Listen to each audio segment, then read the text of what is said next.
de, j'ai essayé de réfléchir à ce qui était le plus courant, ce qu'on voyait le plus souvent. Alors, c'est vrai que quand on dit troubles digestifs, il y a beaucoup de choses. Vous avez des gens qui vont venir en disant j'ai mal au ventre. Dans la cavité abdominale, il y a des tonnes de choses. Hein, tout le monde voit ça sur les schémas très bien rangés, mais en fait, excusez-moi du terme, mais la cavité intestinale, c'est le grand bordel. Quand vous assistez aux interventions chirurgicales, vous voyez que c'est pas du tout rangé. Et donc, dans une cavité abdominale, vous avez le foie, les voies biliaires, les reins, les voies urinaires, le péritoine, les gros vaisseaux, pancréas, rate, ganglion et le tube digestif. Et il y a de multiples intrications fonctionnelles et il y a soit par des voies neurovégétatives qui relient les choses, soit par contact direct. Par exemple, si vous avez une crise de colique néphrétique, vous pouvez avoir très bien des signes digestifs, mais c'est par contact, par proximité. Donc, dans ce que je vais évoquer, on va se limiter à ce qui est plus les symptômes, les plaintes des organes creux, c'est-à-dire la digestion, le transit dans les organes creux, en évoquant les liens entre les choses si nécessaire. Voilà. Donc, dans le système digestif, vous avez le tube digestif, donc les organes creux, les glandes annexes, en sachant qu'il y a des glandes endocrines et des glandes exocrines, ça complique encore la question. Vous avez un système nerveux, et ça, on va en parler en particulier, parce que je crois que c'est très important pour comprendre aussi l'efficacité du shiatsu dans ces pathologies. Vous avez le foie et les voies biliaires, avec un système circulatoire dédié qui est le système porte.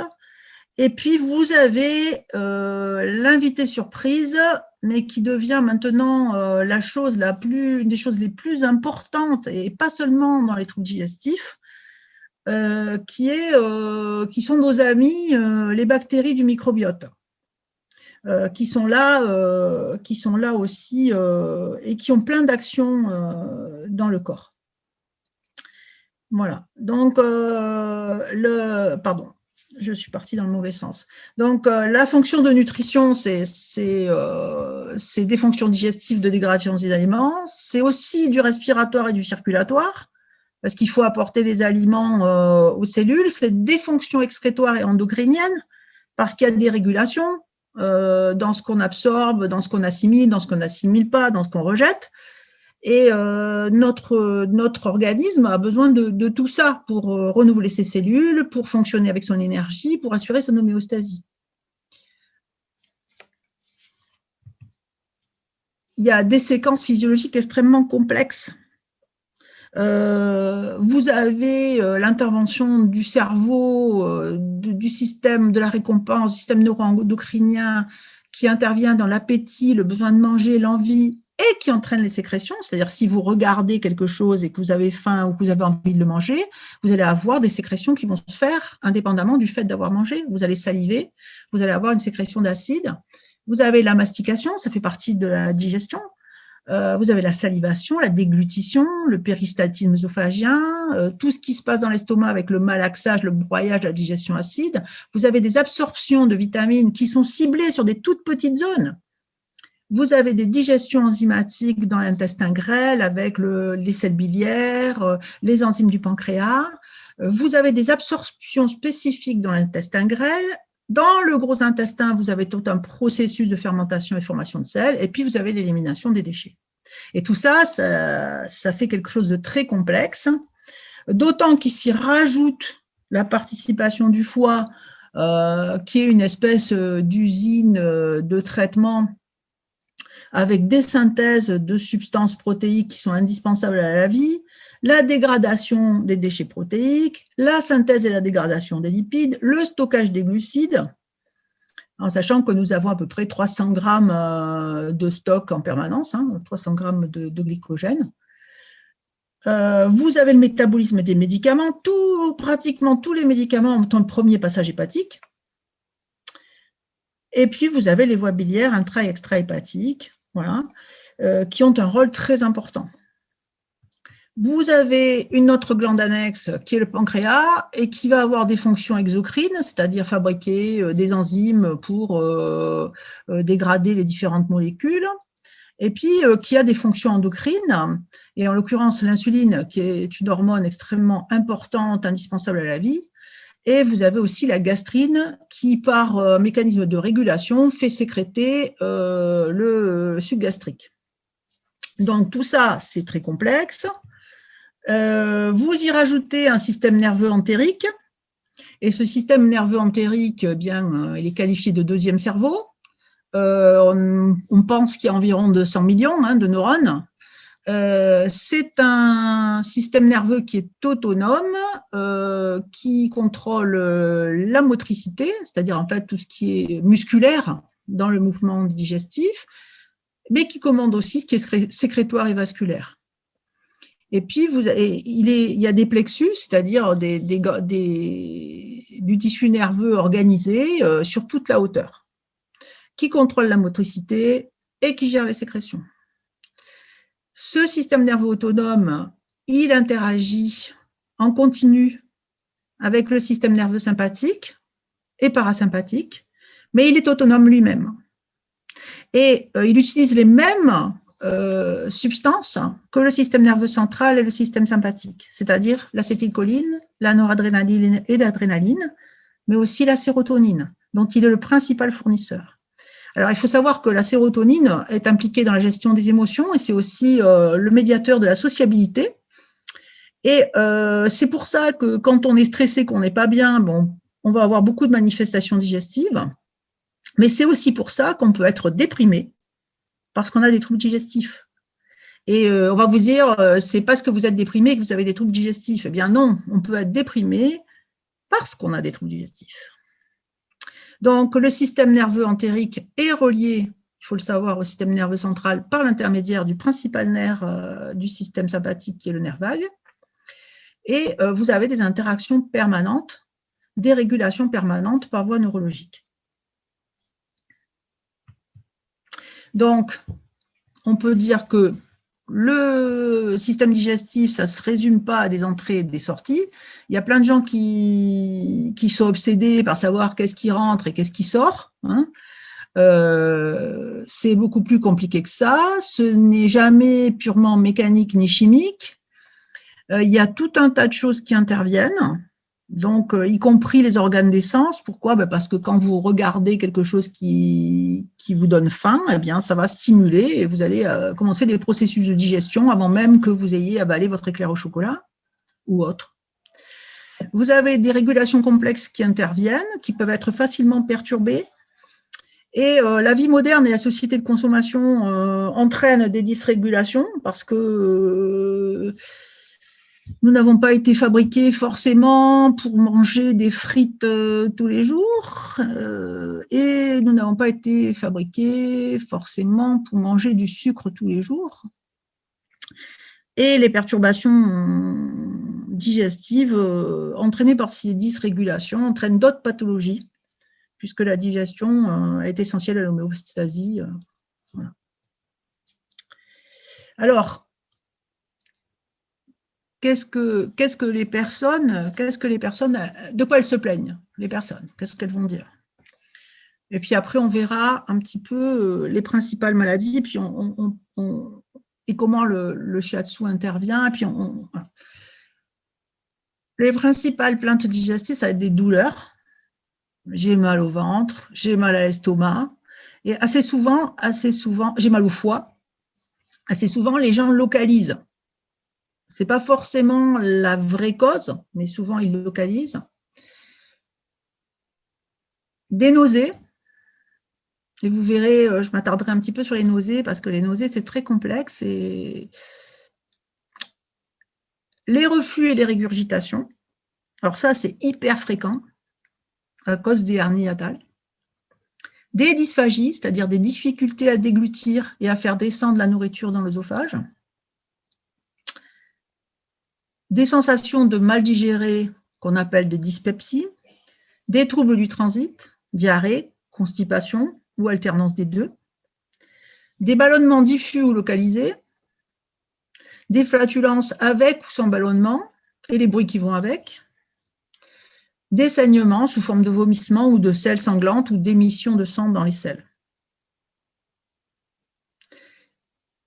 Et la plupart du temps, les personnes d'elles-mêmes, elles vont le relier avec des choses qui sont neuropsychologiques.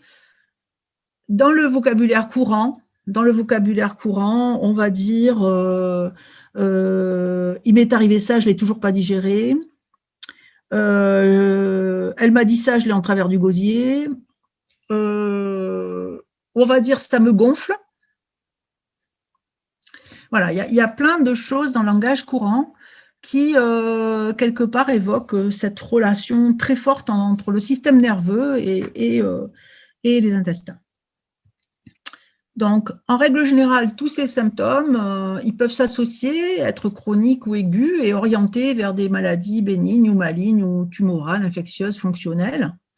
On a eu beaucoup tendance, et je vous en parlerai, à dire que les gens qui ont des troubles digestifs bénins sont fonctionnels, c'est-à-dire en fait qu'ils n'ont rien, quoi, à part d'être perturbés psychologiquement ou stressés. Toute accumulation de symptômes ou d'intensité de symptômes doit conduire à des explorations. Si quelqu'un vous dit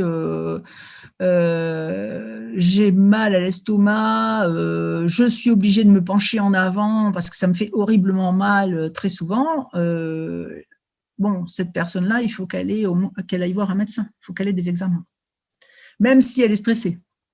La présence de sang dans les selles ou de sang dans les vomissements doit faire l'objet d'un avis médical et d'exploration. Tout ce qui est blocage, par exemple, l'incapacité à faire descendre des aliments dans l'œsophage de façon chronique, ça doit être examiné aussi. Et tout ce qui est blocage intestinal qui dure, c'est-à-dire pas la constipation parce qu'on est parti en week-end ou la constipation parce qu'on a mangé un ballotin de chocolat, ça doit faire l'objet d'exploration. Alors, les nausées et les vomissements. La nausée, ça se définit comme une sensation désagréable d'avoir envie de vomir, qui est souvent accompagnée de symptômes du système nerveux sympathique et parasympathique. Pâleur, sueur froide, cialorée, dilatation pupillaire, tachycardie, hypotension. Le vomissement, c'est l'expulsion par la bouche du contenu de l'estomac, voire du duodénum, voire du jéjunum. C'est pour ça que ça n'a pas toujours la même couleur, parce que si vous avez des vomissements qui viennent du jéjunum avec les selles biliaires, ça va être véritablement très très vert, quoi. Voilà. Donc il est possible de vomir des aliments plus ou moins digérés, voire dans certaines occlusions, des contenus qui ressemblent à des selles. On peut vomir du liquide gastrique jaune, du liquide biliaire vert, et bon, plus rarement, bien sûr, du sang. Alors, les vomissements, en fait, et les nausées, ça ne vient pas que du tube digestif. Donc, vous avez, et c'est représenté au milieu, vous avez le centre du vomissement, qui est un centre qui est dans le bulbe cérébral, juste à côté d'ailleurs du centre de la toux. C'est pour ça que quelquefois, quand on tousse, on vomit aussi, parce que c'est tout près. Et en fait, ce centre du vomissement, il est sensible à toutes sortes d'interactions. Donc, vous avez des gens qui peuvent avoir la nausée et vomir pour des raisons psychologiques. C'est, vous voyez, vomissement psychogène. Les vomissements psychogènes, c'est des vomissements par anticipation, c'est-à-dire je vais avoir ma cure de chimiothérapie, rien que d'y penser, ou je vais voir quelque chose qui me dégoûte. Enfin, je pense que je vais voir quelque chose qui me dégoûte, je vais anticiper, je vais avoir un vomissement psychogène. Ça peut être aussi chez certaines personnes une réaction de mémoire traumatique, c'est-à-dire que chaque fois qu'elles se retrouvent dans une situation, elles vont avoir la nausée et elles vont vomir. Vous avez tout ce qui est toxique, c'est-à-dire les empoisonnements alimentaires, c'est-à-dire que le centre du vomissement détecte un certain nombre de substances, des substances médicamenteuses, des substances bactériennes. Par exemple, quand vous avez une toxi-infection alimentaire, eh bien, ce sont les toxines bactériennes qui vous font vomir, mais en agissant directement sur le cerveau, en fait. Vous avez des vomissements qui sont dus à des empoisonnements médicamenteux par effet direct des médicaments sur les centres du vomissement, comme par exemple l'effet direct de la morphine. Vous avez des vomissements qui sont liés à des traitements du cancer, donc, et ça par l'intermédiaire de la sérotonine. Donc, vous avez les vomissements de la chimio, les vomissements de la radiothérapie. Et puis, vous avez les vomissements de la grossesse, qui sont dus à l'imprégnation du centre du vomissement par la progestérone. Voilà.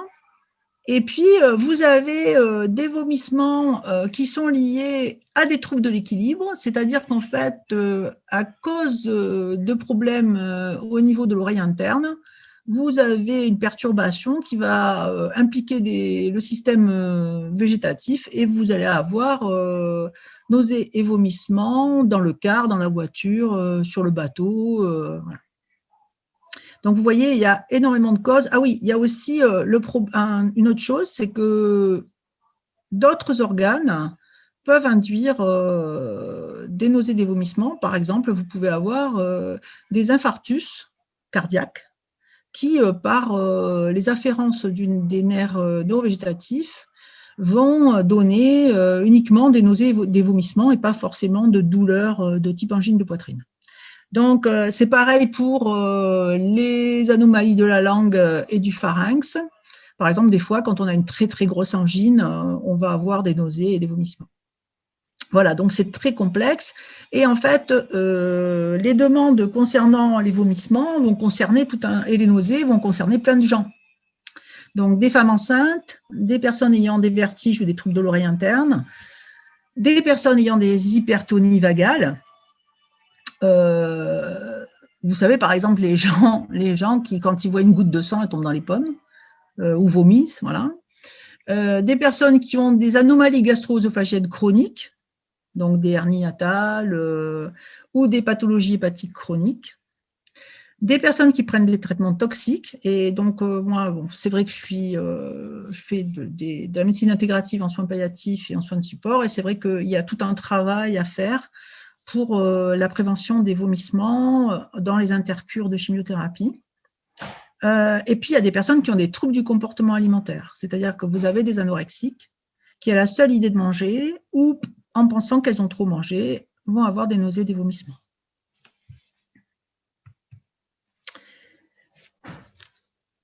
Est-ce que ça va? Je ne vois pas les réactions de personne, donc je ne sais pas si ça va ou pas. Si, ça va. Si j'ai perdu tout le monde ou pas. Non. Voilà. Donc, vous avez, à côté de ces nausées et des vomissements, vous avez les dyspepsies. Alors, la dyspepsie, c'est plus une sensation qu'une réelle anomalie. C'est-à-dire, en fait, c'est une sensation de mauvaise digestion. Les gens, ils vont vous dire « je digère mal ». Mais ça ne veut pas dire grand-chose au niveau anatomique. C'est un ressenti qui est du domaine neurovégétatif, c'est-à-dire que si vous mangez trop vite, que vous mangez trop gras, que vous mangez dans des conditions de stress, etc., vous allez avoir un trop-plein, une lenteur, une stase, voilà. Maintenant, vous pouvez avoir aussi des sensations de dyspepsie parce que vous avez une pathologie des voies biliaires ou de l'estomac ou de l'intestin. C'est bien évident que si vous avez un transit hyper lent et que vous allez à la selle une fois par semaine, vous allez avoir au bout d'un certain temps des sensations de réplétion désagréables.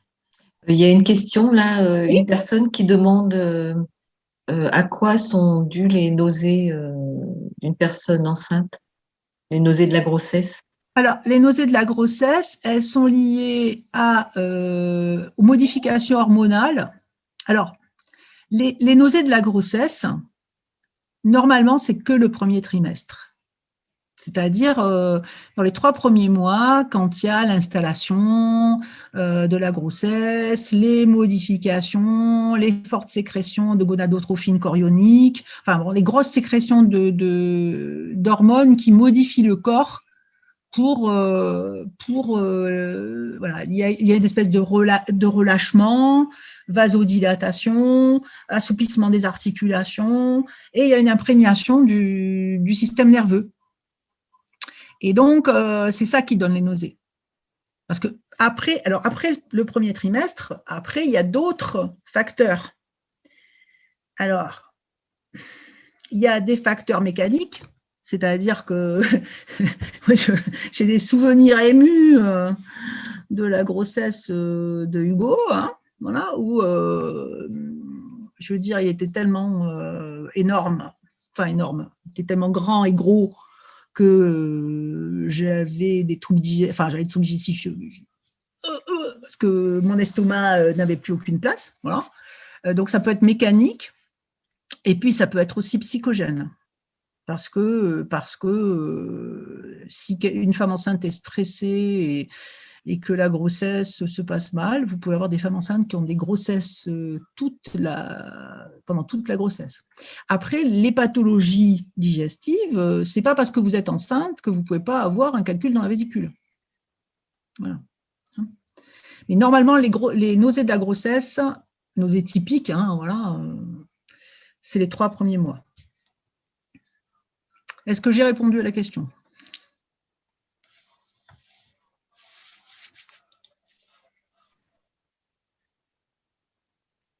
Oui.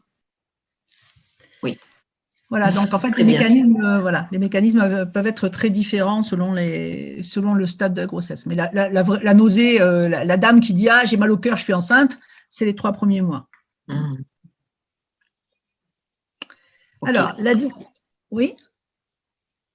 Non, je disais merci. Merci. La dysphagie, c'est la difficulté à déglutir, à avaler, et c'est souvent douloureux.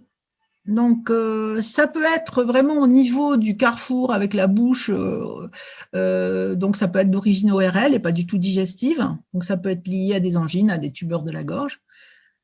Ça peut être neurologique, c'est-à-dire quelqu'un qui a eu, par exemple, un accident vasculaire cérébral et qui a un problème de coordination, parce que pour avaler, il faut coordonner la langue, le pharynx, faut boucher, arrêter de respirer, parce que quand vous avalez, faut pas respirer. Et donc, il y a tout un problème de coordination au niveau du carrefour. Donc, ça peut être neurologique ou ça peut être digestif. Et c'est alors à ce moment-là une pathologie de l'œsophage. Et dans l'œsophage, vous avez donc des dysphagies qui sont graves, hein, qui sont tumorales ou qui sont liées à des brûlures par l'acide. Par exemple, il y a tellement de reflux d'acide de l'estomac que ça crée des lésions sur la muqueuse de l'œsophage. Vous avez, j'ai le souvenir d'une patiente qui s'était brûlée tout l'œsophage avec des huiles essentielles, c'est-à-dire qu'en fait, elle respectait pas les règles et elle mettait les huiles essentielles directement, quoi. Et elle s'était fait plein de brûlures, donc elle n'arrivait plus du tout à avaler. Et vous avez aussi un vieillissement musculaire qui se passe au niveau de l'œsophage. Et vous avez des personnes âgées qui ont des spasmes. Vous savez, comme quand vous avez avalé trop vite un trop gros morceau et que vous avez l'impression qu'il reste coincé, qu'il ne veut pas descendre. Bon, c'est assez désagréable, voilà.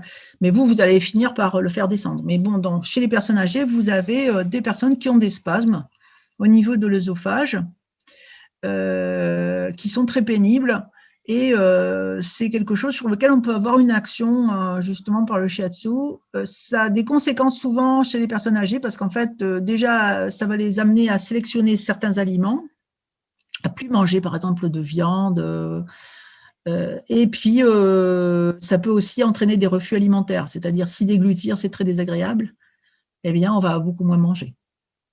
Voilà. Alors, dans les troubles digestifs, vous avez le trouble digestif phare, qui est la constipation.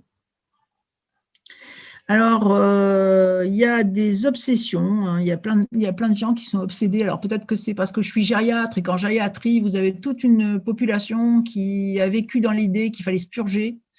Dans les années 30, les enfants prenaient une fois par semaine une cuillère d'huile de foie de morue, ça c'était très bien, parce que ça évitait le rachitisme, et tous les 15 jours, une cuillère d'huile de ricin pour se purger.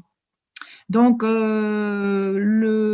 y a une idée qu'il faut absolument, une idée mécanique, ça rentre, ça sort, voilà.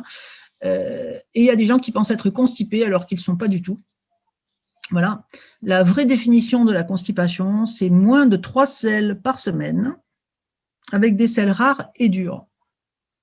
Mais c'est à ponctuer, parce que si vous ne mangez pas du tout de fibres, et que vous mangez très peu, bien entendu, le volume des selles va être bien différent de quelqu'un qui mange des fruits et légumes et des légumineuses à tous les repas. Voilà. Alors, il y a beaucoup... c'est comme ça que je suis venue au shiatsu, pour la petite histoire. Hein. C'est parce que dans le cadre de la médecine intégrative, je voulais essayer d'éviter à des personnes âgées très malades, grabataires, avec plein de pathologies, d'avoir des interventions très désagréables de type grand lavement avec 2 litres d'eau, etc., et de se retrouver bouché sans arrêt. Et donc, on avait commencé à travailler sur de l'énergétique chinoise pour traiter les troubles du transit chez ces personnes. Et donc, en fait, un jour, je suis arrivée sur quelqu'un qui était à son 5e jour sans sel, pardon. Il y avait des gaz, mais il n'y avait pas de sel. Et je suis arrivée avec des aiguilles et puis pour faire des points d'acupuncture, hein, pour disperser. Voilà. Et je me suis dit, mais qu'est-ce que tu es en train de faire? En fait, tu es là pour éviter des souffrances à des gens, et je me suis vue en train de planter mes aiguilles. Et je me suis dit, mais en fait, qu'est-ce que tu fais? Et là, je me suis dit, mais il faut que tu trouves des choses à faire qui soient complètement, enfin, qui soient bienveillantes, qui soient à l'écoute, qui ne soient pas encore un truc de médecin, c'est-à-dire je plante une aiguille, je tourne, je chauffe éventuellement. Mais voilà. Et donc ce jour-là, avec ce patient qui était tellement souffrant, tellement douloureux, je me suis dit, il faut que tu trouves quelque chose que tu fasses de bienveillant et avec tes mains. Voilà, et qui intègre tes connaissances en énergétique chinoise. C'est comme ça que j'ai cherché, que je suis arrivée au shiatsu, pour la petite histoire. Alors, vous avez différents types de constipation. Vous avez des gens qui ont une constipation globale, c'est-à-dire, en fait, ils ont un transit globalement lent. Vous avez des gens qui ont des difficultés basses, c'est-à-dire ils ont les selles qui stagnent dans le rectum.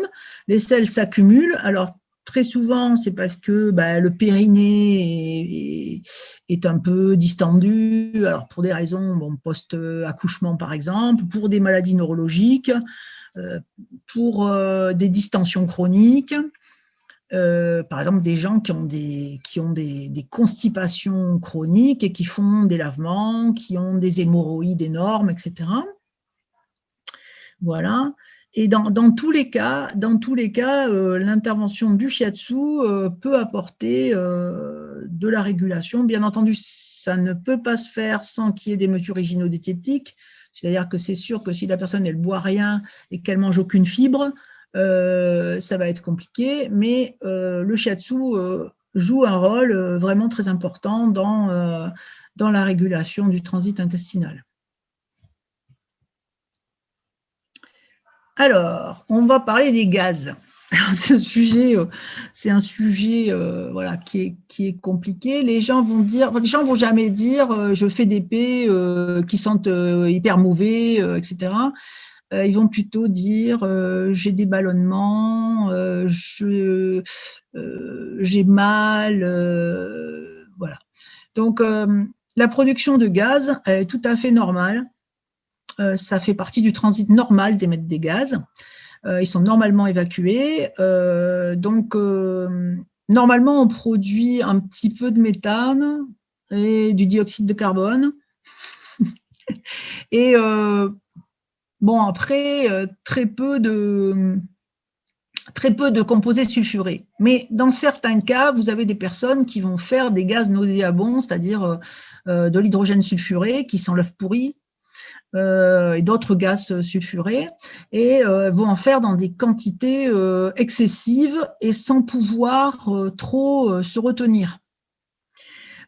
C'est quelque chose qui va avoir un retentissement sur la vie sociale et sur le moral des personnes. En sachant que, ceci dit, comme c'est en rapport avec des perturbations bactériennes, elles vont avoir aussi des anomalies de sécrétion de neuromédiateurs, et par le biais du système nerveux, peut-être que c'est pour ça qu'elles sont perturbées et que leur moral est bas. Très souvent, les flatulences et les ballonnements accompagnent les troubles du transit, s'accompagnent de troubles du transit, diarrhée et constipation, parce que très souvent, il y a alternance des deux.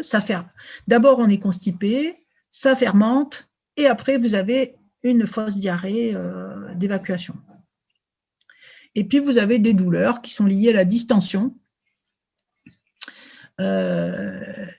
Les médecins qui sont toujours très désagréables avec certains patients disent encore un qui a le syndrome du P coincé. Bah oui, mais ça fait très mal. Ça fait très mal quand on a des troubles du transit et qu'on a des gaz qui distendent un intestin enflammé. Bah, ça fait très mal. Voilà. Alors, les diarrhées. La vraie définition de la diarrhée, c'est plus de 3 selles molles consécutives dans la même journée. Alors, le plus souvent, la diarrhée, c'est de la pathologie aiguë. C'est-à-dire, c'est la gastroentérite. Bon. Ceci dit, il y a des gens qui ont des diarrhées chroniques, alors soit dans le cas de pathologie avérée, soit dans des contextes de perturbation du microbiote, de mauvaise alimentation, de prise de médicaments. Vous avez des médicaments, malheureusement, qui ont un effet sur la motricité intestinale et qui vont entraîner des diarrhées motrices.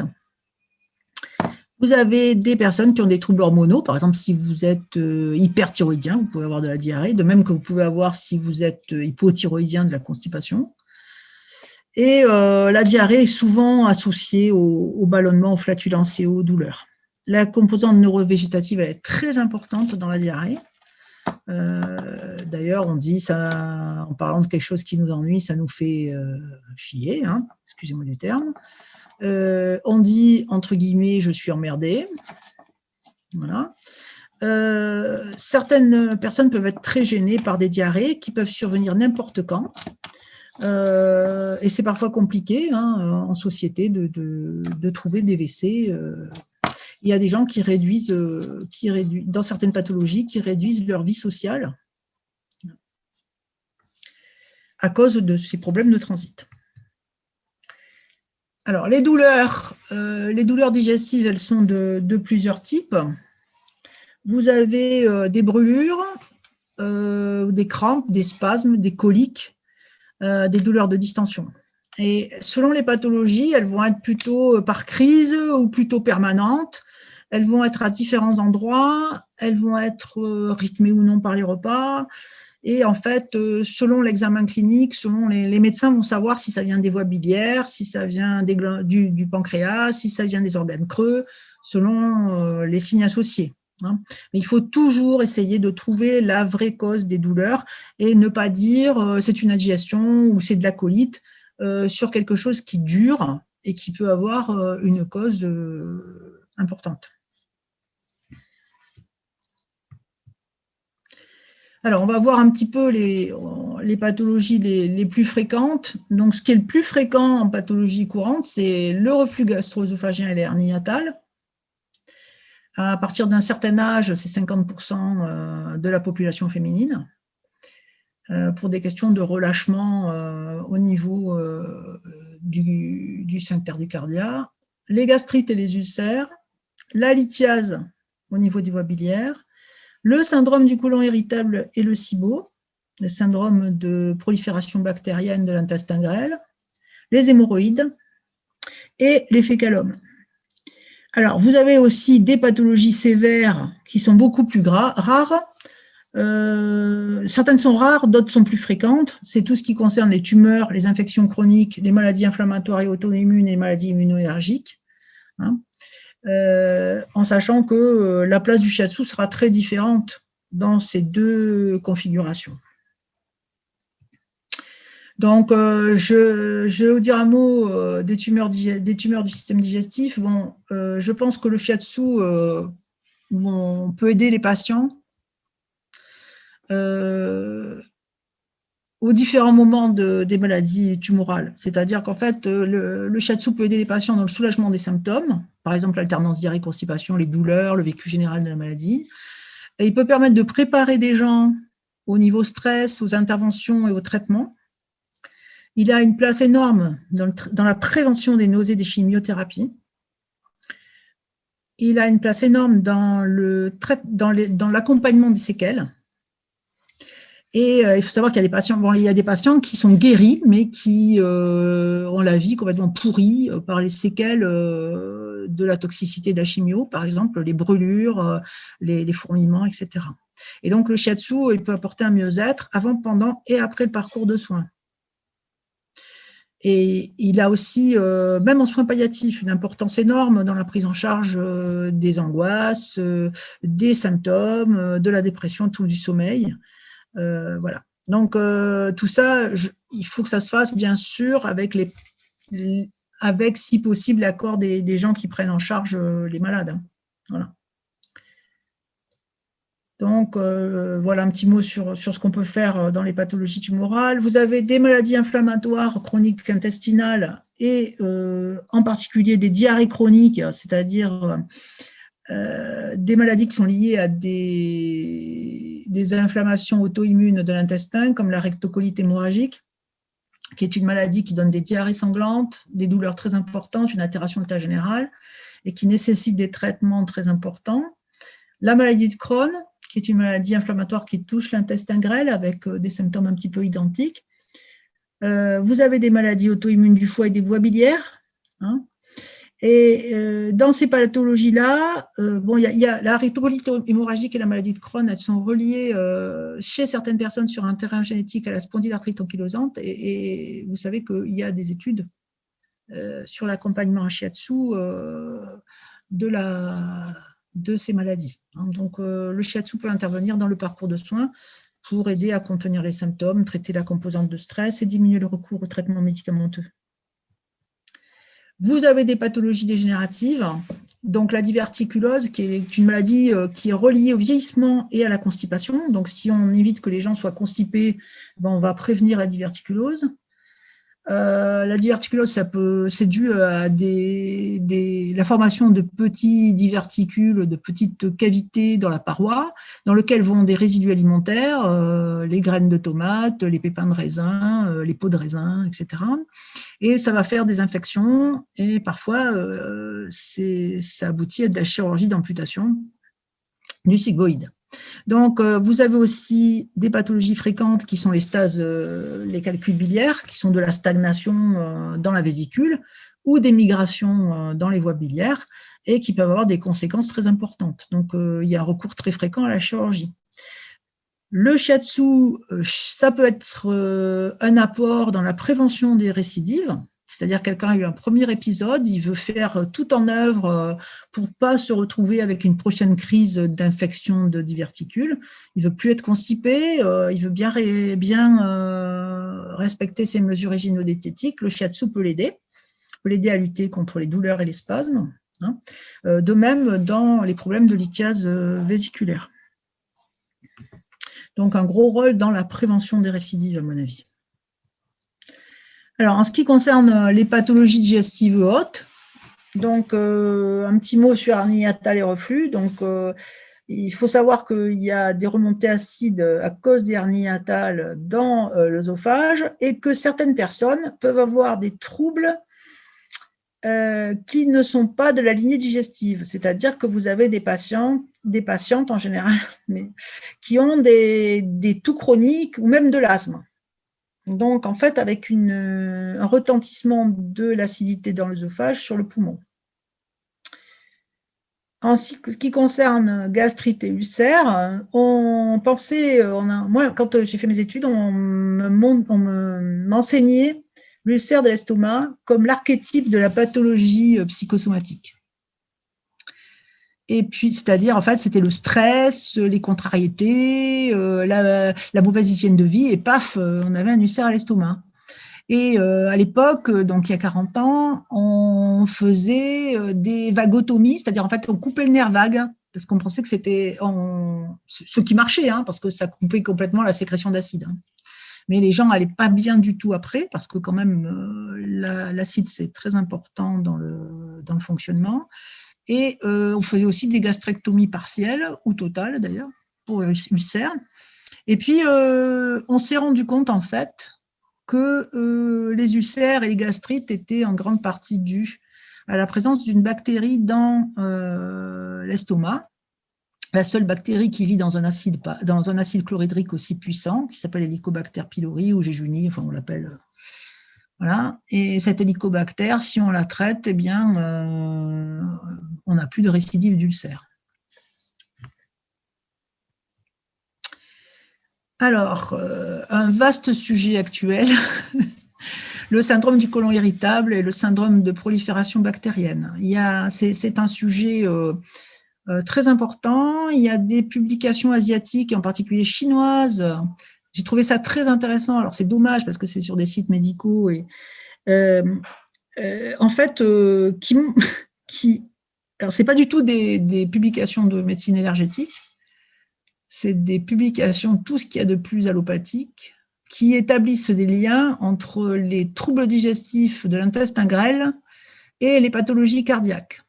C'est-à-dire qu'il y a des études qui montrent que si vous avez des proliférations bactériennes dans l'intestin, anormales dans l'intestin grêle, et que vous avez des troubles, des diarrhées, des ballonnements, etc., vous avez un plus mauvais pronostic d'insuffisance cardiaque. Donc, je trouvais ça intéressant parce que ça prouve que voilà, ça nous rassure sur nos connaissances. Alors, le microbiote, c'est donc ces millions de bactéries que nous avons dans le tube digestif. En fait, il nous est légué au moment de la naissance. Le microbiote initial est constitué lors du passage dans les voies génitales de la maman. Et il comporte en l'occurrence beaucoup de lactobacilles qui vont nous permettre de digérer le lait maternel. Là, dans notre société, les microbiotes sont perturbés, alors chez certains plus que chez d'autres, donc la réduction de l'allaitement maternel, l'usage abusif des antibiotiques, la malbouffe, le stress, etc. Et donc, il y a des personnes qui ont des proliférations bactériennes totalement inappropriées dans les intestins. Donc, qui ont des douleurs, des troubles du transit, des ballonnements, des diarrhées. Alors, quand c'est vraiment colique, on appelle ça syndrome du côlon irritable. Et quand c'est au niveau de l'intestin grêle, on appelle ça SIBO, c'est-à-dire en fait surpopulation bactérienne dans l'intestin grêle. Et ces personnes vivent un enfer digestif. Je vous recommande la lecture d'un livre, j'ai mis la référence, qui s'appelle « À fleur de paix », d'une dame qui s'appelle Dora Muto, c'est aux éditions Très Daniel. C'est quelqu'un qui explique son parcours, parce qu'en fait, tout le monde, enfin voilà, elle avait 30 ans, et un petit peu comme les gens qui ont des fibromyalgies, vous avez rien, et puis en fait, il s'avère que vous avez. Voilà. Alors, les syndromes de prolifération bactérienne dans l'intestin grêle, c'est des gens qui ont toutes sortes de symptômes. Alors, chez les femmes, ça s'accompagne d'une perte de poids, il y a de la fatigue, des nausées, des ballonnements, etc. Et puis, des pertes de poids, des pressions, y compris de l'acné.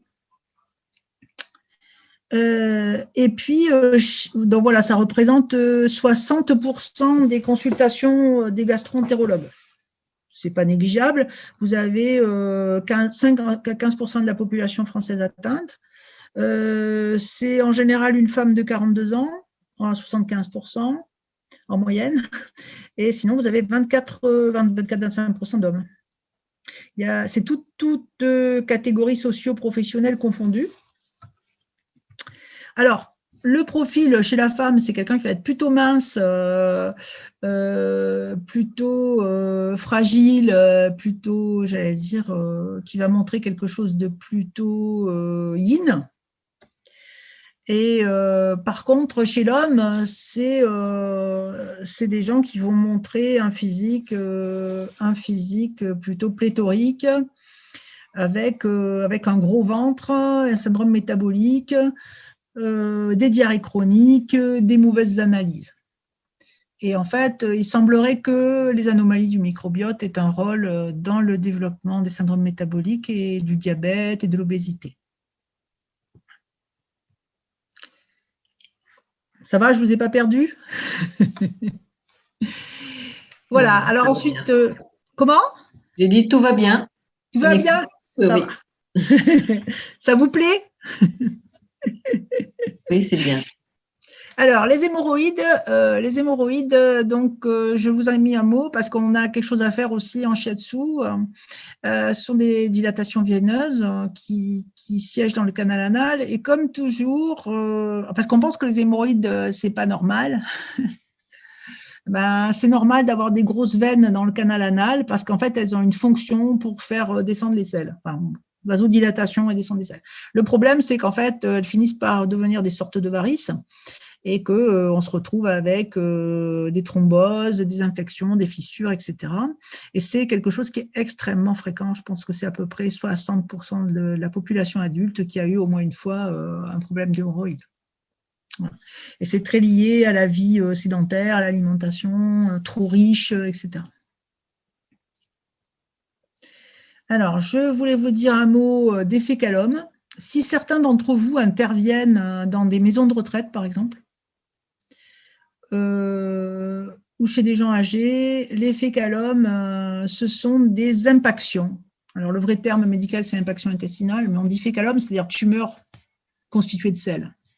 C'est-à-dire, en fait, ce sont des gens qui ne vont pas à la selle et qui ont, en fait, les selles s'impactent et finissent par faire des masses, parfois des masses de plusieurs, voilà, qui vont être sèches, très dures et qui vont être impossibles à évacuer naturellement.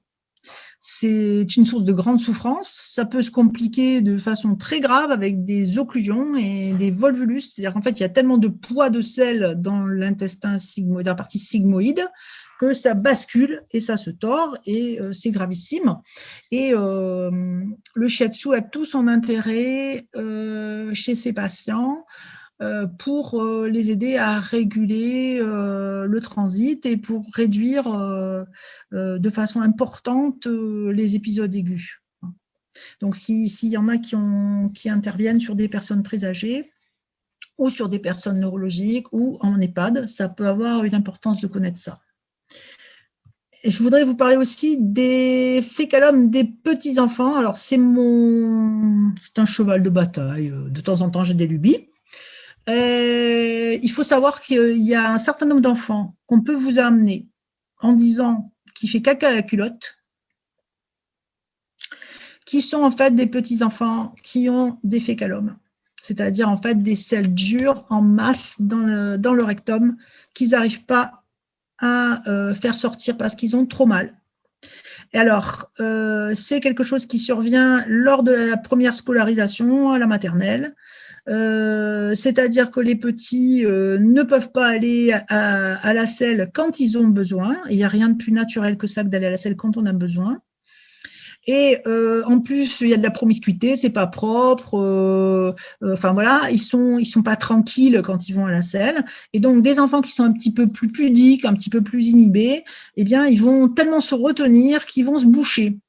Et bon, il faut bien qu'à un moment donné, ça sorte. Et donc, parfois, ils vont faire caca sur eux, ou ils vont avoir des traces dans les sous-vêtements. Mais ce n'est pas qu'ils ont perdu la propreté, c'est simplement qu'ils ont des fécalomes.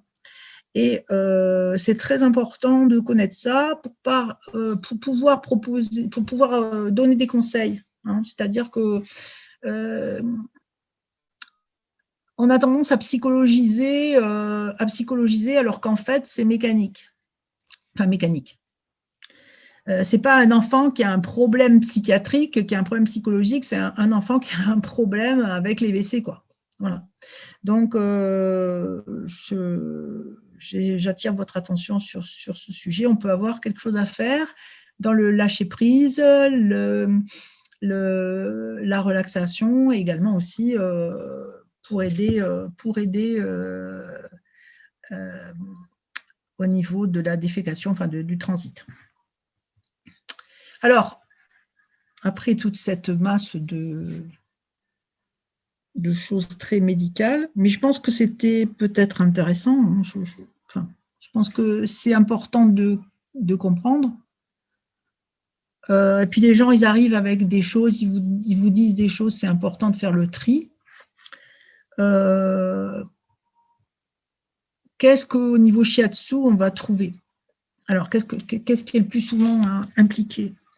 Alors, bien entendu, rat estomac, mais pas toujours. Et il peut y avoir le foie très impliqué avec du qui rebelle du foie qui envahit la rate et l'estomac. Le rein et la vessie sont impliqués souvent. Gros intestin, intestin grêle, mais également triple réchauffeur et maître-cœur, dans les troubles digestifs en général. Alors, c'est vrai que il y a des choses qui sont plus fréquemment retrouvées dans la constante rate-estomac. Vous avez très souvent une corrélation, je dirais, sédentarité, sous-utilisation du corps, mauvaise alimentation, et souvent en corrélation avec le gros intestin. Donc il y a des points remarquables, bon, rate 6, rate 9, rate 10. Bon, rate 10, c'est plus dans les dysménorrhées que dans les fortes douleurs abdominales basses. Rate 11 pour toute douleur. F13, bon, le point beau de la rate pour toute douleur du système digestif. Vous avez l'estomac avec des points comme E21, E25, E30, E36, bien sûr, qui vont stimuler au niveau de l'action digestive de l'estomac de la rate. V21 qui régule l'estomac. VC12 pour les douleurs de l'estomac, notamment dans les gastrites.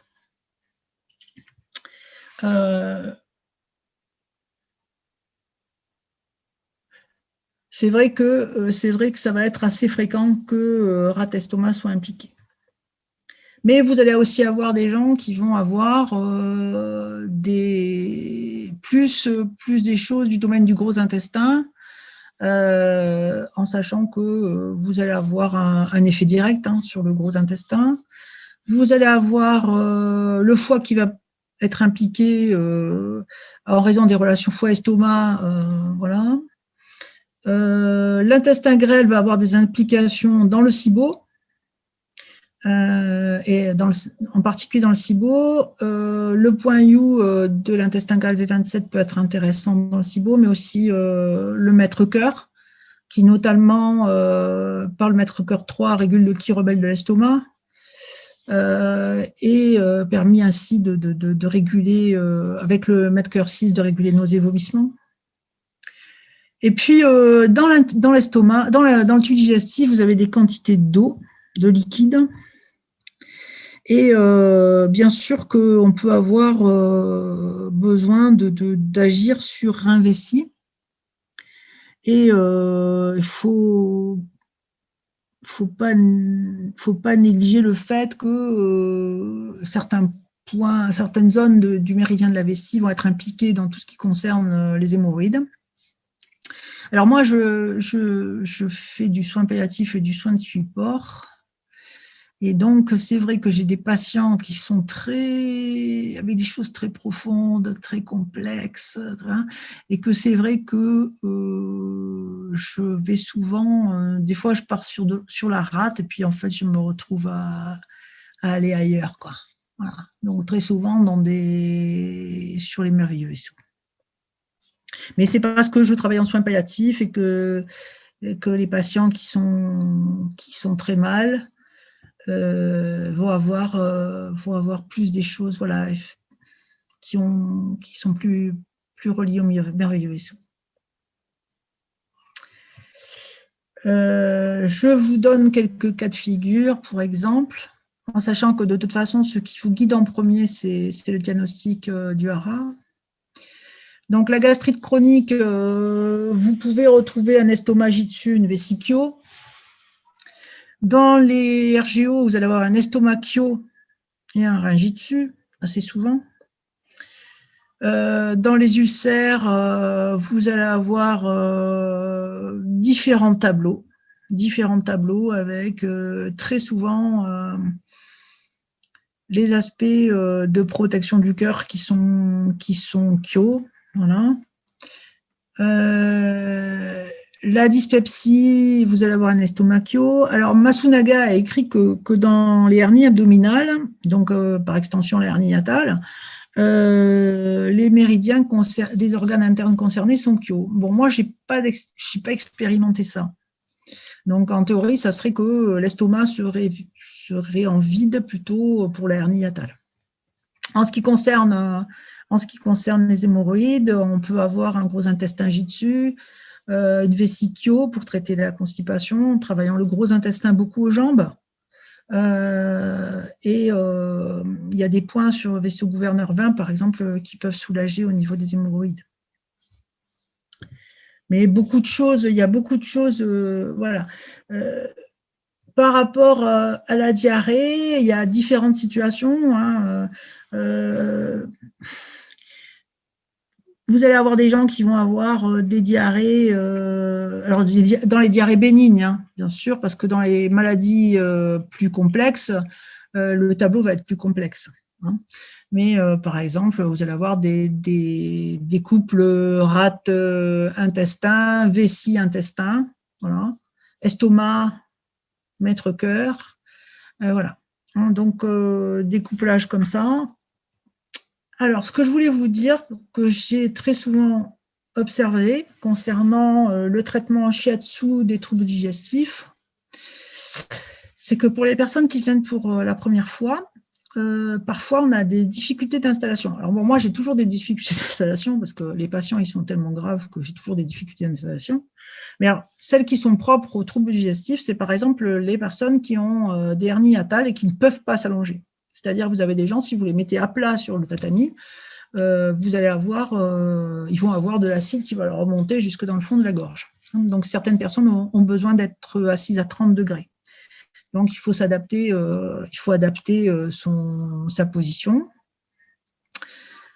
Avec soit travailler assis, soit mettre des coussins suffisamment pour que le haut du thorax soit surélevé pendant qu'on travaille sur les membres inférieurs. Il faut rassurer les personnes qui viennent pour des troubles de type flatulence, ballonnement, bruit, etc., sur le fait que c'est normal qu'il se passe des choses pendant la séance. Et qu'il ne faut pas qu'ils soient là à essayer de contrôler forcément ce qui va se passer. Moi, je pense qu'il faut aussi, il se passe beaucoup de choses dans les séances sur le tube digestif, et il faut essayer de rassurer la personne sur la charge émotionnelle éventuelle. Alors peut-être que moi je dis ça parce qu'en soins palliatifs, il y a des choses fortes qui se passent.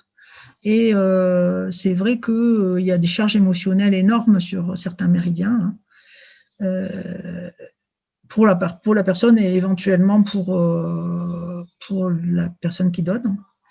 Voilà. Et puis, il faut rassurer les personnes sur le fait qu'on ne va pas travailler sur les zones abdominales douloureuses de façon intensive, qu'on va pas malaxer, qu'on va pas vibrer. Alors, par le passé, j'avais appris à faire des choses en Chin Tsang.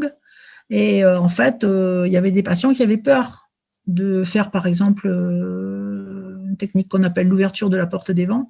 Il y avait des personnes qui avaient peur. Et alors, voilà, il faut les rassurer en leur disant qu'en shiatsu, on ne va pas malaxer, triturer les organes internes, quoi. Et que de toute façon, à tout moment de la séance, la douleur sera prise en compte. Voilà, donc la place du shiatsu, en résumé, c'est une approche globale, une importance parce que les troubles digestifs, c'est global, c'est complexe. On va avoir une action sur le système sympathique et c'est ça qui va faire, dans de nombreux cas, l'efficacité.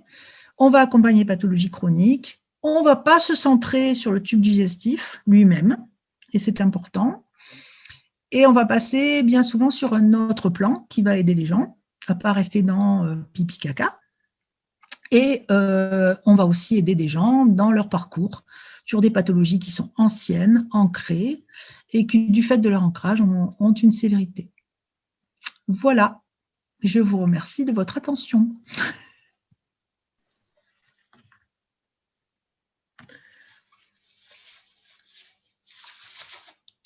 Merci Elisabeth. J'ai relevé 2 questions. Oui. Une question sur le microbiote. Oui. Comment peut-on l'améliorer? Alors, donc, le microbiote, chez nous tous, il se dégrade au fil du temps. Alors, parce qu'en plus, c'est vrai qu'on consomme des pesticides, on consomme des antibiotiques indirects, il y en a dans plein de choses. Voilà. Et puis, il y a un vieillissement.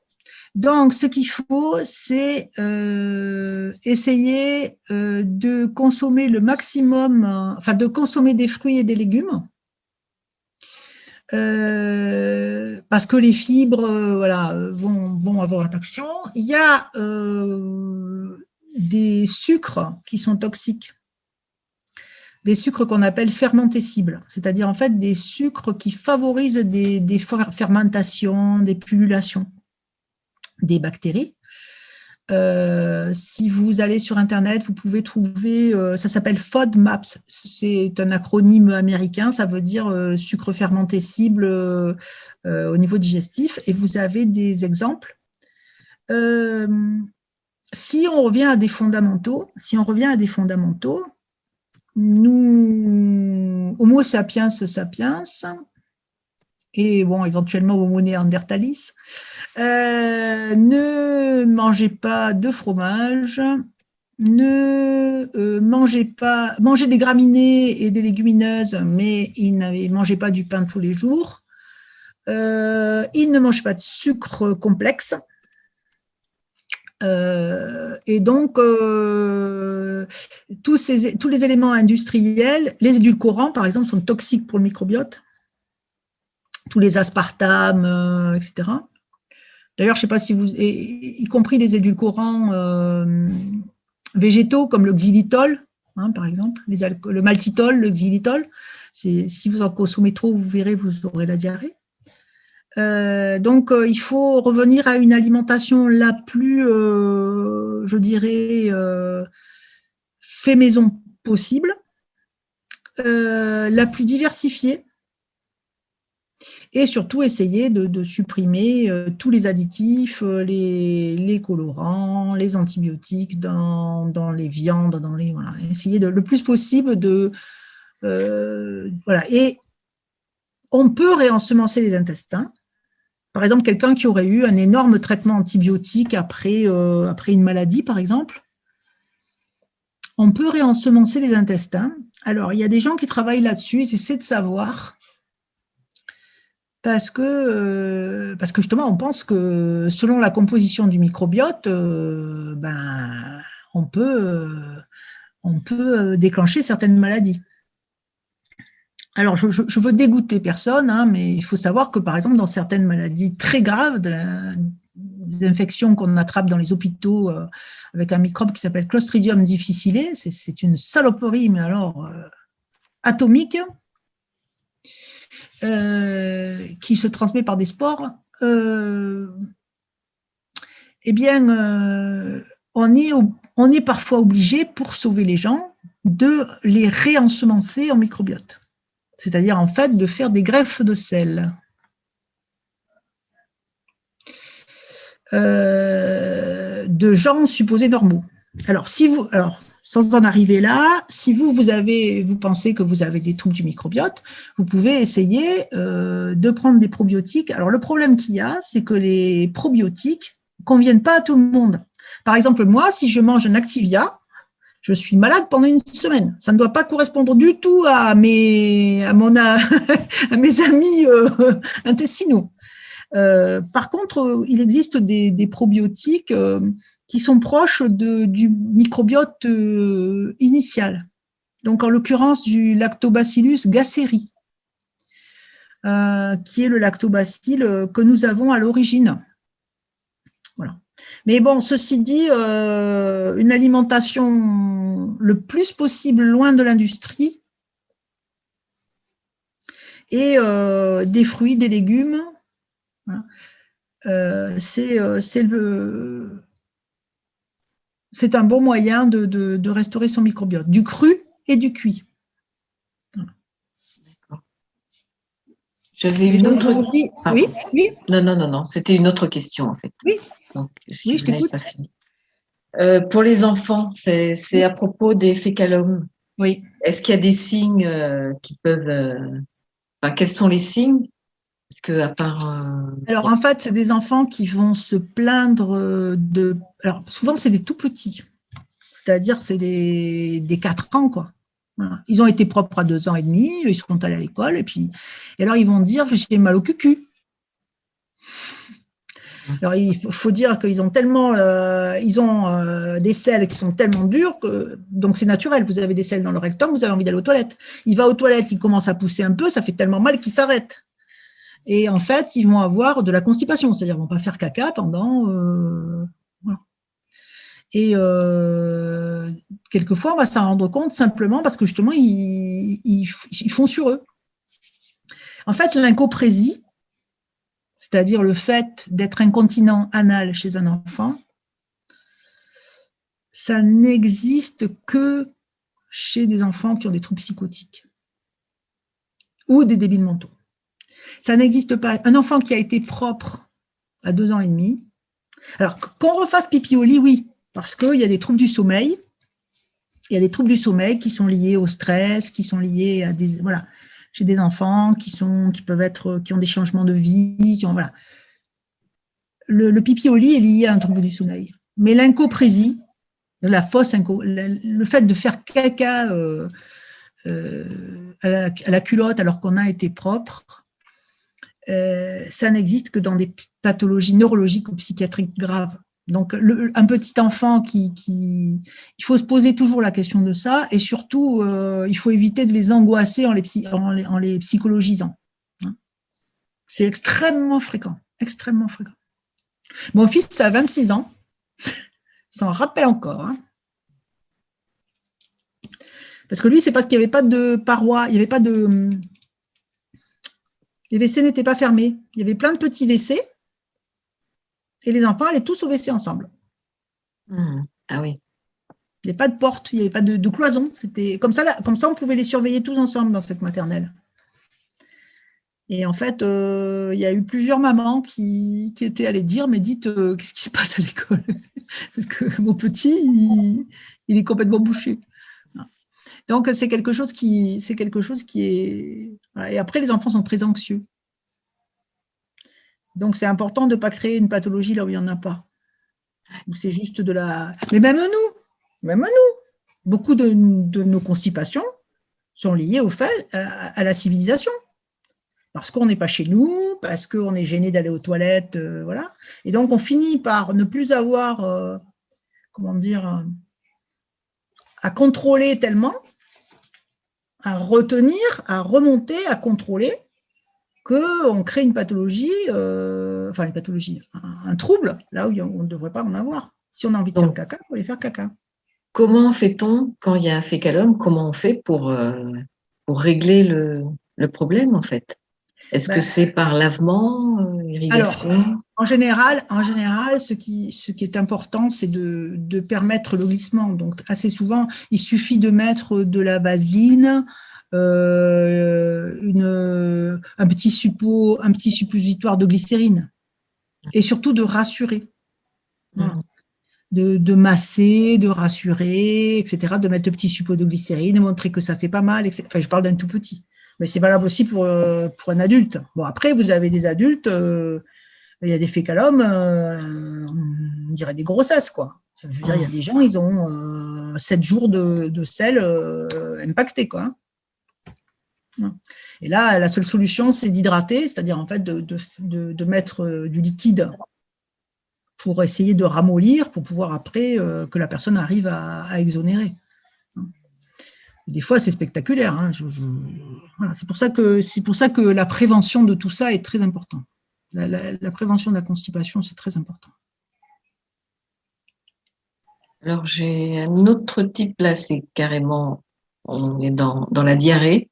Oui. Quand une diarrhée est provoquée par une hypothyroïdie, quel type de travail en shiatsu préconisez-vous, en fait? Plutôt sur le système hormonal ou plutôt…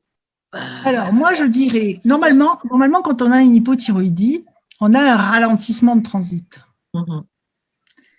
Donc, je pense que quelqu'un qui a de la diarrhée avec une hypothyroïdie, c'est quelqu'un qui a des fermentations parce qu'en fait, il a un transit lent, ça fermente. Donc, moi, je pense qu'il faut travailler sur le système endocrinien, bien sûr, mais je pense aussi qu'il faut travailler sur intestin grêle et rat estomac. C'est vrai que d'habitude, c'est plutôt le contraire. Hein. Oui, tout à fait. Des fois, on croit, il y a des gens qui ont ce qu'on appelle des fausses diarrhées, c'est-à-dire ils ont le transit lent et ça fermente tellement qu'au bout d'un moment, la fermentation, elle fait produire des liquides et il y a une évacuation brutale avec des liquides et des sels dedans. Et ça fait comme une diarrhée. Mais c'est des diarrhées de fermentation. Très souvent, il y a une espèce de soulagement. Les gens, ils ont eu le ventre perturbé, ils sont lourds, tout ça. Et puis, la diarrhée les soulage. Et ça, c'est plutôt un signe indirect de fermentation. D'accord. Donc, il faudrait travailler, faire un travail sur le ventre ou… Oui, en travaillant par exemple en travaillant l'estomac sur la partie abdominale par exemple. Hein. Et puis aussi, la partie sur la partie plutôt dans la partie abdominale et pas vers le bas comme dans d'autres choses. Il y a une autre question sur les ballonnements. Oui. Ce qu'on fait en shiatsu quand les ballonnements, enfin, c'est pas les ballonnements, c'est les bruits, pardon. Les bruits qui sont très gênants pour les personnes qui le vivent. Que peut-on faire pour ces personnes-là, en fait, en shiatsu? En fait, les bruits, c'est la conséquence du transit. C'est en fait ce qu'on entend, c'est l'eau et les gaz qui font un bruit comme dans un siphon d'évier. Donc en fait, c'est un dommage collatéral les bruits.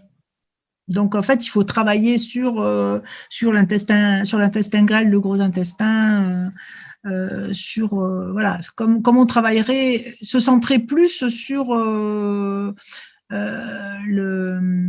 la motricité, les liquides, que sur le bruit lui-même. Enfin, parce que personnellement, l'erreur que je faisais au début, c'est que je travaillais beaucoup trop sur un niveau, enfin trop sur le système nerveux, le psychique, etc. Moins sur les organes. Enfin, je ne sais pas si je me fais comprendre. Des fois, j'étais beaucoup plus vers le haut. Par exemple, l'estomac, j'étais pas assez souvent sur tout ce qui stagnait, tout ce qui était à disperser sur les jambes, etc. Et je travaillais pas assez sur le ventre. Enfin, par exemple, sur l'estomac, j'étais plus dans quelque chose. Je pense que c'est par rapport à mon. Je repensais l'autre fois à ce que disait Catherine sur le fait que quand on travaille sur les gens, quand on a soi-même des pathologies en résonance, on a tendance à psychologiser, à intérioriser, à être dans le ressenti plutôt que dans le senti, j'ai trouvé. Voilà. Donc c'est vrai que moi j'avais tendance à être très dans la composante, très à rafraîchir, voilà. Et voilà. Donc je pense qu'il faut travailler sur le ventre. Il y avait une autre question par rapport à la chimio. Est-ce que on peut préparer une chimio, préparer le système digestif avant la chimio? Alors, il y a tout un en soins de support, on fait beaucoup ça maintenant, c'est-à-dire on essaie de préparer les gens, mais y compris de les préparer à l'annonce du diagnostic. Par exemple, on sait que quelqu'un, tel jour, à telle heure, il va aller, et on va lui dire. Quelqu'un va venir, il va dire, oh là là, mon Dieu, je suis pas bien parce que j'ai fait les examens et j'ai rendez-vous tel jour à telle heure avec le docteur et je sais qu'il va me dire quelque chose, j'ai peur. Ça aussi, ça peut se travailler. Alors, ça peut se travailler en shiatsu, moi, je fais shiatsu homéopathie énergétique. C'est-à-dire, en fait, que les gens soient acteurs, soient préparés. C'est-à-dire, j'y vais préparé, comme je me prépare à un examen, comme je prépare quelque chose. Et dans les chimios, il y a une composante toxique qui est, c'est comme ça, tu peux faire ce que tu veux, de toute façon, tu vas prendre tel médicament, de toute façon, tu auras la nausée. Parce que ça fait, il y a des médicaments, bon, c'est pas toutes les chimios, mais il y a des médicaments et voilà. Mais dans ces nausées et ces vomissements, il y a une composante qui est une composante d'anticipation, de nausée par anticipation. C'est-à-dire quelqu'un qui a expérimenté cet état neurovégétatif qui conduit à la nausée ou au vomissement, il va l'anticiper. C'est-à-dire, en fait, il est malade. Voilà. Donc, on peut travailler sur ça. C'est-à-dire, en fait, aussi, les aider à anticiper. Et on enlève une forte partie. C'est-à-dire que c'est pas forcé que ce soit à toutes les séances pareilles, c'est pas forcé que ça soit de pire en pire. Des fois, c'est la première fois et puis après, ça va aller mieux. Donc, la composante d'anticipation va permettre aux gens d'y aller beaucoup plus serein et aussi de diminuer l'intensité des symptômes. Voilà. Donc, ça peut être un accompagnement parce qu'il y a quand même une très forte anxiété chaque fois qu'on va... Le premier shiatsu que j'ai fait en soins palliatifs, c'était au centre hospitalo-universitaire à Marseille. J'étais pas du tout là pour ça. J'étais là pour autre chose. J'étais un perfectionnement technique. Et en fait, les infirmières m'ont dit, Elisabeth, est-ce que tu veux pas venir voir cette personne? C'est pas possible, c'est pas possible. En fait, c'était quelqu'un qui était en train de... Le mot qui me vient, c'est de mourir par anticipation. C'est-à-dire, en fait, c'était quelqu'un qui avait tellement peur, qui avait tellement mal, tellement peur d'avoir mal, tellement peur de ce qu'il allait, de la chimio, de ce qu'il allait ressentir, qu'il en était voilà, défaillant. Voilà. Et en fait,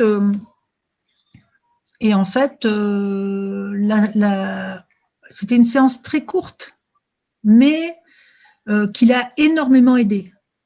Et d'ailleurs, après, il m'a dit, mais je connaissais pas, est-ce qu'il y a des gens qui font ça? Voilà, il m'a dit, est-ce que je peux aller voir quelqu'un, etc. Je lui ai dit, mais bien entendu que, voilà. Et en fait, la personne, ça ne lui a pas enlevé le fait qu'il avait un sarcome qui était terrible et qu'il avait des complications terribles et que voilà. Mais en fait, ça lui a donné un mieux-être et ça lui a permis d'aller plus loin dans les traitements. Parce qu'il y a aussi des gens qui sont tellement mal à cause des traitements, qui n'ont pas la totalité des traitements, qu'ils n'arrivent pas à aller jusqu'au bout du traitement. Donc, si on peut les aider à faire la totalité des traitements, enfin à faire le traitement aux bonnes doses, etc., on est d'un grand apport.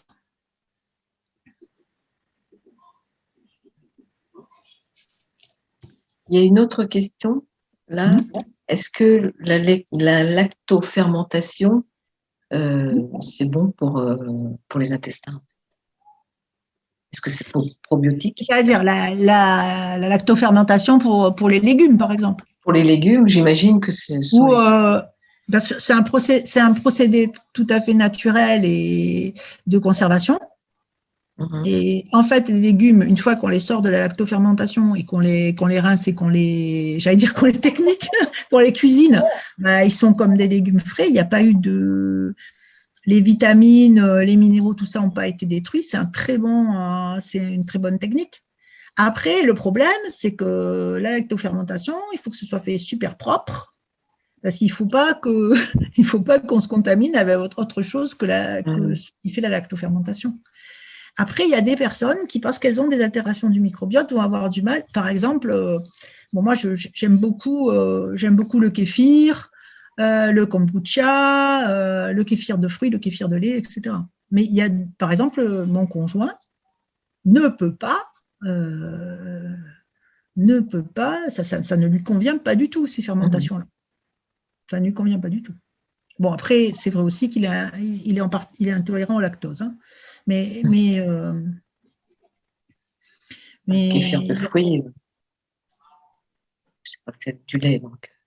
Non, c'est pas fait avec du lait, mais il a du mal avec ça. Tout ce qui est ces fermentations. Par contre, pas avec la lactofermentation. Pas avec tout ce qui est légumes lactofermentés, par exemple. Choucroute, enfin voilà. Et au niveau nutriments, ce qui est lactofermenté, c'est intact, c'est comme cru. C'est-à-dire il y a tous les éléments dedans. Je ne sais pas si vous le savez, mais c'est avec de la choucroute que le capitaine Cook a vaincu le scorbut. C'est comme ça qu'il a pu faire des tours du monde et des découvertes, des explorations maritimes sans que son équipage soit malade. Parce qu'en fait, il avait embarqué des tonneaux de choucroute et les gens mangeaient la choucroute et la choucroute contient de la vitamine C et les gens n'avaient pas le scorbut.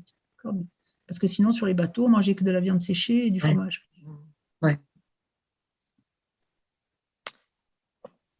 Eh bien, je crois que nous n'avons plus de questions. Merci beaucoup, Elisabeth, en tout cas. Merci à vous. Hein. Merci beaucoup, Elisabeth. Il y a une personne qui demandait pour le lavement. Qu'est-ce que vous en pensez du lavement?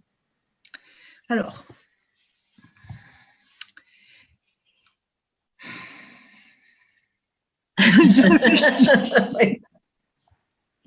je réfléchis. Normalement, la nature n'a pas prévu qu'il y ait des choses qui remontent. Normalement, ça descend. C'est pas fait pour… voilà. Les processus, les plexus qui sont dans les parois digestives ne sont pas faits pour être dilatés artificiellement. Alors, c'est vrai qu'il y a des gens qui font des lavements dans le cadre de la méthode Kouzmine, notamment avec des lavements pour nettoyer l'intérieur des intestins, etc. Alors ça, bon, moi, je ne suis pas assez spécialiste, je ne sais pas quoi en penser. Bon, les gastro-entérologues, je dirais allopathes, standards, etc., sont horrifiés parce qu'ils pensent que c'est totalement antinaturel. Bon, moi, je pense qu'il faut être très prudent. Je pense qu'il faut, si on on fait un lavement, il faut que ce soit fait très prudemment. On peut perforer un intestin en mettant une canule dans un intestin. Donc, il faut être très prudent. Il ne faut pas faire des choses sous pression, parce qu'il n'y a pas à y avoir de pression autre que la pression des selles dans un rectum ou un sigmoïde. Voilà. Après, je sais qu'il y a des gens qui font des lavements pour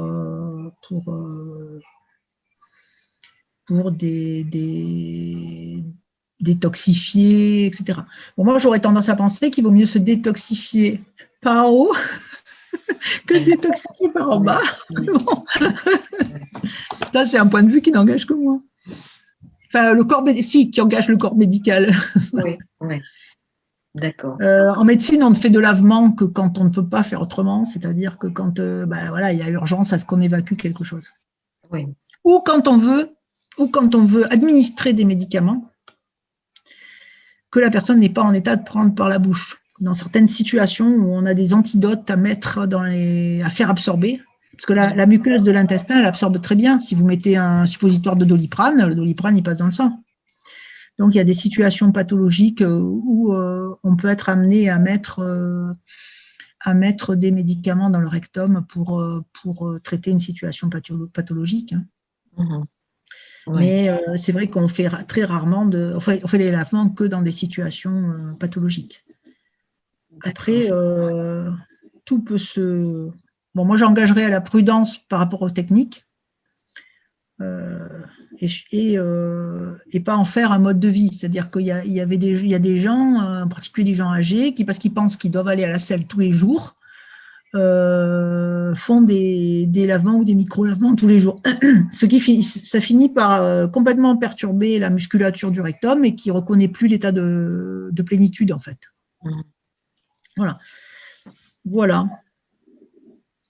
Et le pain dans tout ça?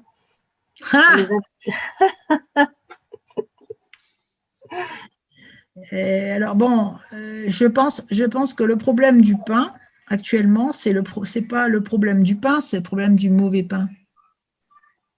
Du pain pas cuit. Pain pas cuit, pain qui ne contient pas que de la farine et de l'eau, c'est-à-dire qui contient des produits chimiques et du levain, hein, qui jamais que de la farine et de l'eau fermentée, qui contiennent des FODMAP, c'est-à-dire en fait des sucres qu'on rajoute dans le pain pour qu'il soit blanc, pour qu'il soit plus gonflé, etc. Et puis il y a des questions de quantité. Quand j'étais enfant, on faisait le pain. Quand j'allais en Italie, on faisait le pain et puis on faisait le pain pour un mois. C'était un pain qui se gardait, c'était un pain qui était fait avec et on le mangeait. On mangeait des grosses tranches qui étaient du pain qui avait travaillé, qui avait vieilli, qui avait durci, qui avait. C'était pas du pain blanc chimique levé chimiquement et voilà. Donc je pense qu'il y a un problème effectivement de personnes qui sont intolérantes au gluten, comme il y en a qui sont intolérantes au lactose. Mais je pense aussi qu'il y a un problème de composition du pain. Et moi, j'ai observé ça. Chez certains membres de ma famille qui quand ils mangent le pain qu'on a. Bon, moi, j'habite dans un tout petit village du Lot où il y a, j'allais dire, du vrai pain. Enfin, on va chercher du vrai pain. Et les gens ne sont pas malades. Par contre, s'ils mangent la baguette industrielle, ils ont mal au ventre, ils ont des ballonnements et des diarrhées. Oui. J'ai remarqué ça aussi sur les pizzas. Alors bon, moi je suis latine, hein. Voilà, j'ai remarqué ça sur les pizzas. Si je fais la pâte à pizza, personne n'est malade. Si c'est une pizza, j'allais dire industrielle, il y a des personnes qui après l'avoir mangée ont la diarrhée. Donc je pense qu'il y a des problèmes d'additifs et d'additifs de type effectivement sucre. Et on en revient au fait qu'il vaut mieux éviter les produits industriels, de toute façon. Ben, voilà, autant que faire se peut. Mhm. Après, c'est compliqué, hein. C'est compliqué. Oui, oui, oui. C'est très compliqué. Merci. Voilà. Eh bien, merci beaucoup, Elisabeth. Merci, hein. Et merci à tous d'avoir été présents encore pour ce dernier rendez-vous de l'année en tant que jeudi du Shiatsu. Donc, on vous donne rendez-vous pour le congrès où il y aura des visioconférences également. Donc, ce sera le 4 et 5 décembre. Si vous n'avez pas encore demandé les liens, n'hésitez pas à le faire hein, sur la boîte mail info. Voilà, donc je vous souhaite tous une bonne soirée. Très bien. À bientôt alors pour le congrès. Et merci encore, Elisabeth. Merci. Merci. Au revoir à tous. Au revoir.